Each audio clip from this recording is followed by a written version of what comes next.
বাংলাদেশের রাজনীতিটা কেমন জানেন? বাংলাদেশের রাজনীতি হচ্ছে শুধুমাত্র মানুষকে ধোঁকা দেয়া। কারণ জুলাইয়ের গণঅভ্যুত্থানের পরে আমরা একটা আস্থা প্রকাশ করতে পেরেছিলাম যে যারা 18টা বছর ধরে সাধারণ জনগণ সহ দলীয় যে নেতাকর্মী রয়েছিল তাদেরকে যেভাবে অত্যাচার করেছে, নিপীড়ন করেছে এবং আলেম ওলামাদেরকে যেভাবে অত্যাচার, নিপীড়ন এবং বিভিন্ন ধরনের মিথ্যা মামলা দিয়ে তাদের জীবনটাকে ঝাঁঝরা করে দিয়েছে, সেই সকল ব্যক্তিদের নির্দিষ্ট বিচারের আশা আমরা করেছিলাম। যাদেরকে আমরা নেতা ভেবে, যাদের পিছনে কাজ করে, আন্দোলন করে, যাদের ওপর আস্থা রেখে, বিশ্বাস করে আমরা এই দেশকে স্বাধীন করেছিলাম। কিন্তু দিন শেষে আমরা কি লক্ষ্য করছি?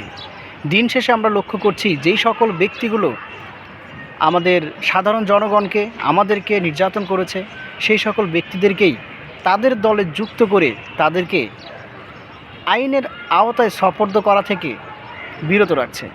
আসলে ভাই, আমি একটা কথা বলি, যে সকল ব্যক্তিগুলো এত অত্যাচার, নির্যাতন করেছে তাদেরকে যেহেতু এতটাই সাপোর্ট করছেন, দেখবে একসময় এই সকল মানুষগুলোই আপনাদেরকে এমনভাবে সবল মারবে যেখান থেকে উঠে আসার শক্তি পর্যন্ত আপনাদের থাকবে না।